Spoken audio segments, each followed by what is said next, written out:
Hi, I'm Chris Miglino. I am at the EF Hutton Conference in New York City with John Wheeler from Resurgent Realty Trust.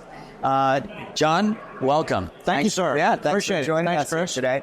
So I was doing a little research on your company. So you guys look to buy properties that have certain types of tenants in them. Tell us a little bit So we buy grocery-anchored shopping centers in the Mid-Atlantic, Southeast, and Southwest. Okay.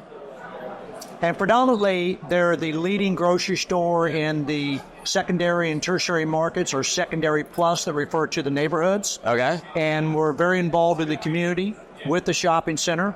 And our main focus is necessity and specialty retail.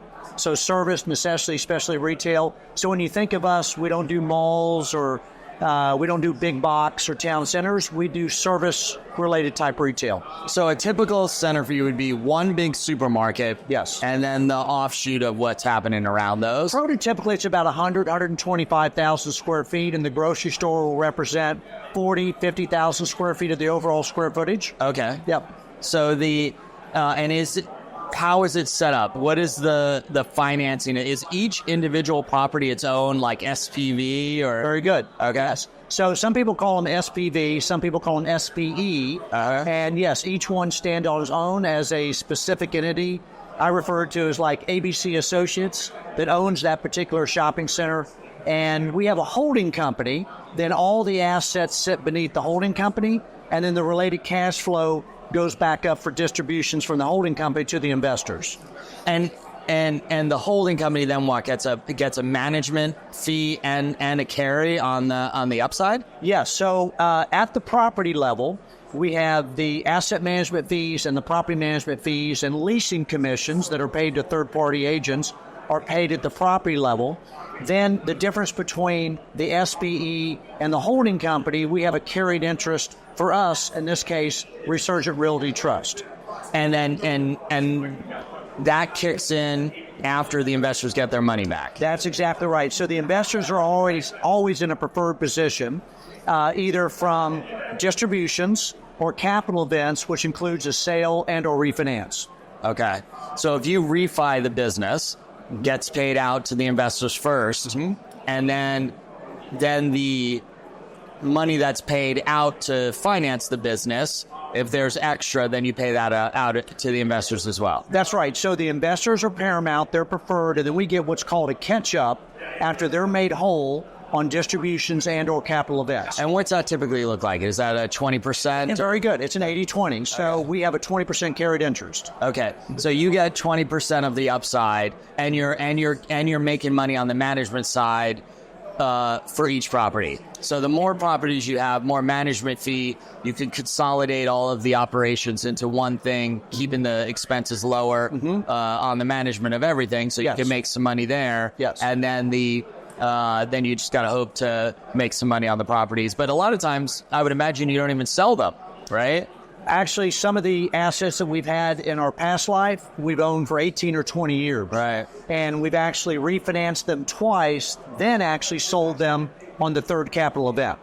So in those scenarios, in this scenario like that, you're just you're making money. If it's a business that ultimately pays off the mortgage, you just start all the investors are getting paid back from the cash flow of the business, and then your carry kicks in after that. Yes. So and what's interesting is once there's a complete return of capital, we talk about what is your real basis? It's zero. And what's your return? It's infinity because you've been paid completely back. Right. So if we only distributed $1 from that point on, it's how do you measure that real return?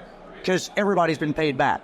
And that's the best situation when you can refinance once or twice, and then kind of all bets are off. There's no hurdles to overcome, and it's absolute free cash flow. And how do you do this? How do you finance each property? Is it typically the same investors that come in with you again and again, or do you go out and find new investors for each project? Actually, both. Okay. So we have a lot of repeat investors that come with us, have been there since day one, and then we're always cultivating for new investors as well. You can never have enough access to capital to, in our case, buy shopping centers. So we're proud that we have a long-term, long list of investors that have supported us all through the years, both privately and publicly. How many properties do you guys have? Well, and the total amount that we had when I was public was 75. And so today here at the EF Hutton Conference, this is what I call 2.0. Okay. So we have a clean bill of slate, so we're starting fresh, and we're here cultivating with the investors to raise money to, again, get back in and buy assets going forward. So you're starting off again and starting the process again? Yes. Okay, fantastic. And what are the KPIs that you're looking for in the rest of this year? Just is it really raising the capital to kind of make it happen, or do you want to acquire a certain number of properties before the end of this year?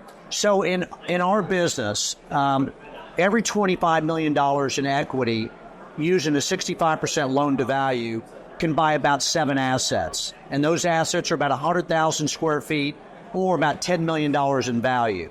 So if you can think of it like quarterly, if we're investing $25 million quarterly, we can buy 7 assets per quarter, or 14 in 6 months, or 28 a year. And that's actually pretty aggressive and pretty active.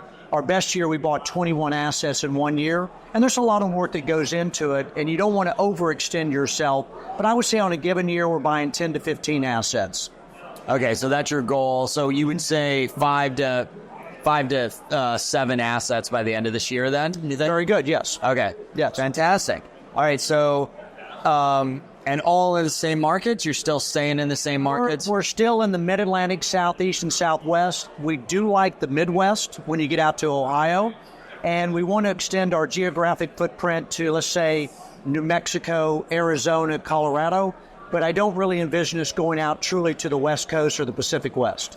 And how many properties are there like this? Because, I mean, it seems like you'd run out of them at some point, right? In our geographic footprint, if you can believe it, there's 18,000 grocery-anchored shopping centers. Wow. Just in our geographic footprint, which is about 18 states. So it's quite a bit. So, if we were only capturing 1%, that would be 180. And that would take us probably 5 years to do that, maybe 6 years to do that. So the product is plentiful. Fortunately, the debt is there. We're using a lot of CMBS, commercial mortgage-backed securities. The interest rates are a little bit higher, of course, than what we'd like them to be right now. But we can still provide sufficient returns for our investors. Are you guys still borrowing the money at these levels and hoping to refi out of them? Very good. So instead of a 10-year, normally we'd do 10 years, and it would be principal and interest based upon 30-year amortization. Today we're buying based upon 5 years so that we can refinance into years 3, 4, 5, refinance, and have a lower interest rate. Well, let's hope you're right about that. That's our goal. Let's hope you're right about that. All right, well, we'll keep our eye on you. Now, you're not public now, so nobody could buy the stock yet. No. But they can invest, I would imagine, into one of your SPEs. Yes. And how do they do that? Where would somebody find out about that? We have several links. Info at resurgentrealty.net. Our website, obviously, is www.resurgentrealty.net. And then my email is Jon at resurgentrealty.net. There you go. So John Wheeler, Resurgent Realty. If you're interested in investing in the grocery-anchored shopping centers, this is your guy, and you have the info there. So, John, thank you very much for being with us. Appreciate it. Thank you. Sir.